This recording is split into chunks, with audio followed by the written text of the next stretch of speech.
All right, welcome to another video of stocks I'm interested in possibly trading, basically selling cover calls and cash secured puts.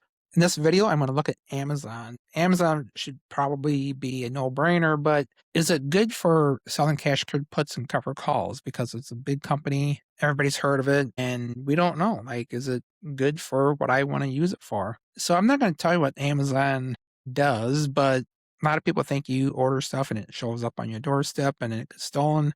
Yeah, that part is happening, but the big part of it is also the data centers, AWS. So I come from a tech background, and I actually have a AWS certification for cloud technology. Nobody cares about that, but just thought I'd throw that out there. So they compete with Microsoft and Google for cloud, along with dozens of other companies. So they have that. They have streaming. Of course, they got the NFL Thursday Night Football. They got all kinds of stuff. So it's not just delivering packages and those sorts of things. So in case you're new to this video series, what I'm doing, I'm just taking a quick look at stocks and ETFs. So when I say ETFs, I mean single stock ETFs. And I'm actually going to talk about that in this video because we're going to look at a single stock ETF on Amazon that's double leveraged, and we'll get to that. What I'm doing is making a list of stocks and tickers that's in my watch list, maybe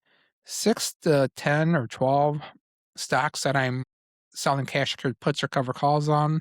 And I'm always kind of looking to see what might need to be rotated in and what needs to be rotated out.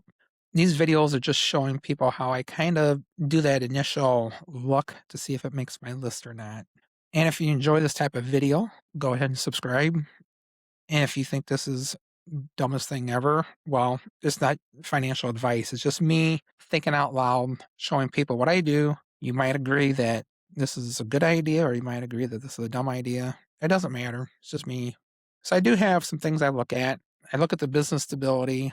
That's revenue. Is the earnings improving? Is it an established company? Would I be okay owning these shares of stock? So if I saw cash secured put, the price goes down the stock, I get assigned, have to buy 100 shares or however many contracts. Am I going to lose sleep and freak out and post on every Facebook group I know asking for opinions of what I should do?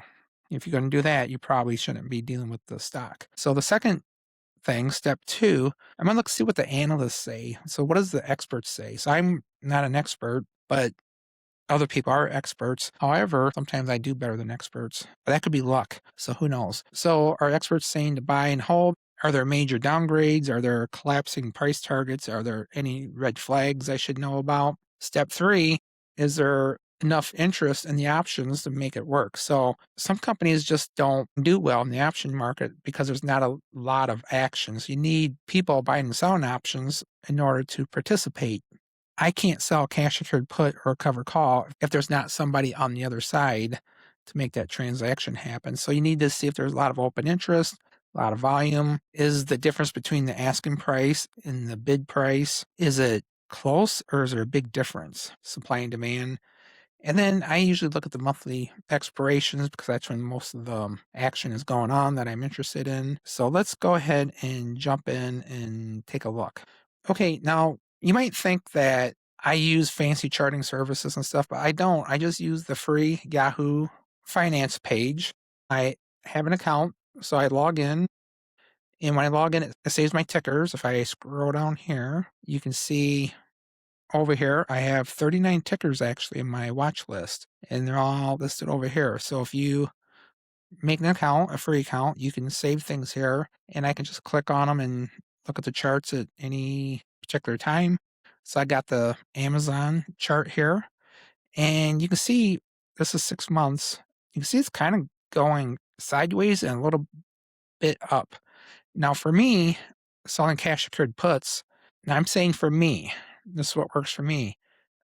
And I'm trying to create income. I'm not trying to get rich off Amazon by buying it at $100 and selling it for $200. I mean, that would be cool. What I'm looking for is some volatility that I can sell cash secured put. The price goes down, and I prefer that it doesn't hit the strike price, and then it goes back up, and then I close that trade. usually early, and I keep a majority of the premium. And when I say the premium, it's like the income I receive for selling the cash secured put. So I get paid a fee for selling a cash secured put. So I'm talking as if you don't know much about options. And a lot of my viewers I find are kind of beginners and they're learning this stuff. And that's what these videos are intended for. So when I look at this chart, it's kind of going sideways and then it bounces up and down like this. And somebody might say, like, geez, you buy something over here. And let's say the average price was about 226. And then 6 months later, it's like 224. And it's only gone up, let's say, well, it doesn't say, but maybe a couple percent in 6 months. And let's look at a year real quick here. 1 year. So we had the dip here in April, so it's hard to figure that in. But if you look before April, it was kind of in this price range. Then you have that dip, but it bounced back to where it was. And since about July, August, it's kind of been going sideways. You had a little spike here, but yeah. So most people look at this and say, you know, Amazon's been a dud. But for me, it's been okay because I sell cash secured puts and make money on all these dips. So that's what I do. Well, let's see what the analysts are saying. So I'll click on the analyst tab here. And if you look at the earnings here for the past 4 quarters, you can see that it's been beating the estimates about every single time, which is good. You can see quarter 4 for fiscal year 2025 will be announced here pretty soon. This is in January of 2026. When I'm making this video, something exciting could happen here in the next couple of weeks. So typically, as it gets closer to earnings dates, you might not want to be stuck in an option because if it reports either good or bad earnings and the price shoots one way or the other, if you're on the wrong side of it, that could be kind of bad. And for me, there's plenty of opportunities to make money from selling options that's not next to the earnings reports. There's plenty of stocks, plenty of tickers. I don't need to mess around with tickers that are about ready to release earnings. So next thing let's look at the annual revenue and earnings. So since 2021, we had positive revenue, positive earnings. In 2022, the stock market was kind of down for everybody, but even then, the revenue was good. The earnings were down a couple measly 2.7 billion. And then in 2023, things bounced back up, $30 billion in earnings. 2024, 60 billion. So about double in fiscal year 2024. 2025 will be released here pretty soon, but this is pretty good stuff. And let's look at the quarterly again. This is the same thing as this over here, except in a bar chart.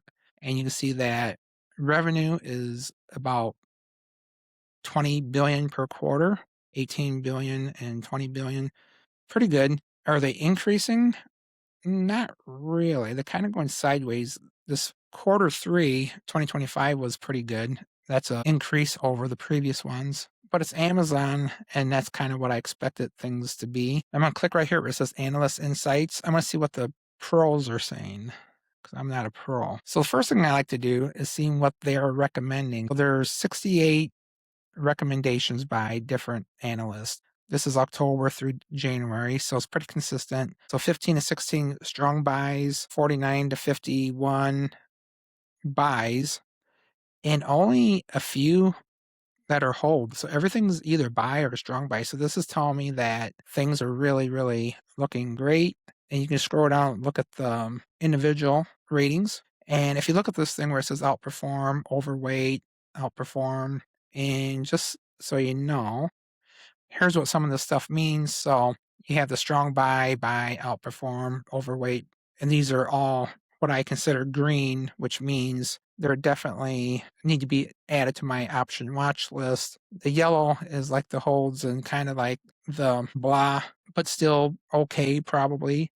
In the red, I've never really seen many that I've put on my watch list that have a lot of red. I've had some with maybe 1 or 2 analysts saying a sell or underperform, but nothing overwhelming.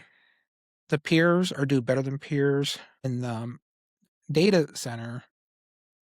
It'd be Microsoft and Google and other companies like that. So getting back to this, next thing I want to look at is the price target. Amazon is trading for 243, and the price target that the analyst has is 296. So that's like what, 25% about less than what the price target, the average price target is. So I think there's a lot of room for Amazon to go up. So what that's telling me is that I should feel fine doing cash secured puts or cover calls. Let's talk about cash secured puts. Anything less than maybe $270, I'd feel very comfortable doing cash secured puts. Actually, maybe all the way up to like 285. 285 would be about 5% less than this target price that they're picking here. So anyhow, this all looks good to me. But before we go look at my report card here, let's look at one other thing. Now, I said I do this on single stocks and ETFs. Well, this particular ETF, the Amazon Double Leverage AMZU, is a double leverage ETF based on Amazon. So basically, if Amazon goes up 1%, this will go up 2%. If Amazon goes down 1%, this will go down 2%. Now, some people will chime in and explain to me like how it rebalances each day and it's actually could lose more and all this other stuff. But these leverage ETFs are typically not designed to be held long term. They're kind of designed to be traded more often. So maybe you wouldn't be buying these as an investor. You'd be buying these or selling these as a trader. So I kind of have different accounts. I have accounts that I'm investing, like growth funds. Those are my investments. And then I have this account or this bucket of money, let's say, because there's different accounts that I'm trading options on. So I'm not really, this isn't really what I call investing. It's more trading to create income. So moving on, where I'm getting at is that I would be very apt to sell my cash secured puts on AMZU and not AMZN. And there's a couple of reasons. One, I could do just a couple contracts with this right here. Well, let's just say one contract. And let's say I did a cash secured put for 35 strike price.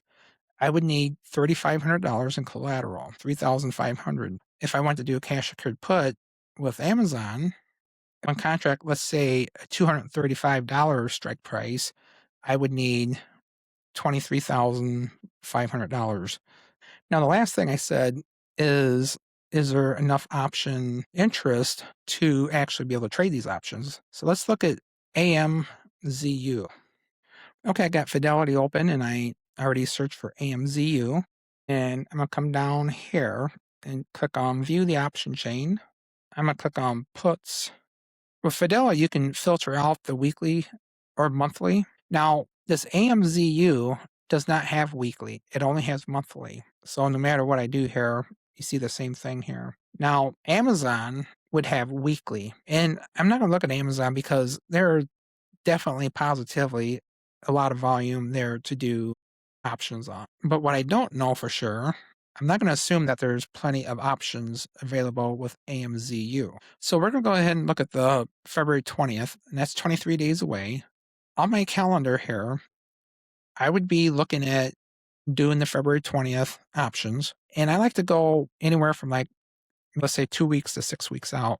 The current price for this is $38 about. So let's start there at 38 for a strike price. And you see where the color changes right here. So the price is right in here somewhere. So if I want to go backwards a little bit, look at a delta about 20. So over here is the delta. So if I go back a little bit, we're looking at 32 here is where the delta is about 2.20. So if I look at this column here, the open interest, this is how many contracts are out there floating around. And the volume is the daily action. I really think there's more than what is showing up here, but I'm not one to argue. So anyhow, I do like this number over here in open interest to be at least 500. And if you tune in first thing in the mornings, this volume could be a bunch of zeros because there's just isn't a lot of action going on as of yet. But that doesn't mean that you're going to have a hard time trading. It just means that it's early in the morning and this resets to zero each day. So anyhow, looking at this open interest, no matter which strike price I would want to pick, anything between the 0.20 delta, maybe all the way up here to 0.32, I'd be totally comfortable with picking any of these. So that checks those check boxes. Now let's look at my checklist from before.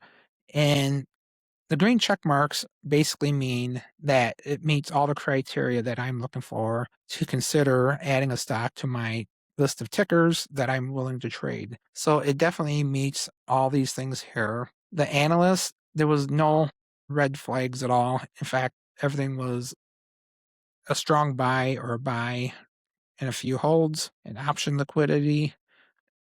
100% the regular Amazon options would have plenty of liquidity, and so does the double leverage version of it. So I am fine with this, and it is on my ticker list, and I have been trading this for quite a while, and it's been doing quite well. As long as it goes sideways and up a little bit and just keeps bouncing up and down, I would be totally happy if it just kept doing this forever. So that's going to wrap up this video. This is not financial advice at all. It's just me sharing what I do, and hopefully you're entertained by it. And if you like this type of thing, don't forget to subscribe, and we'll see you in the next video.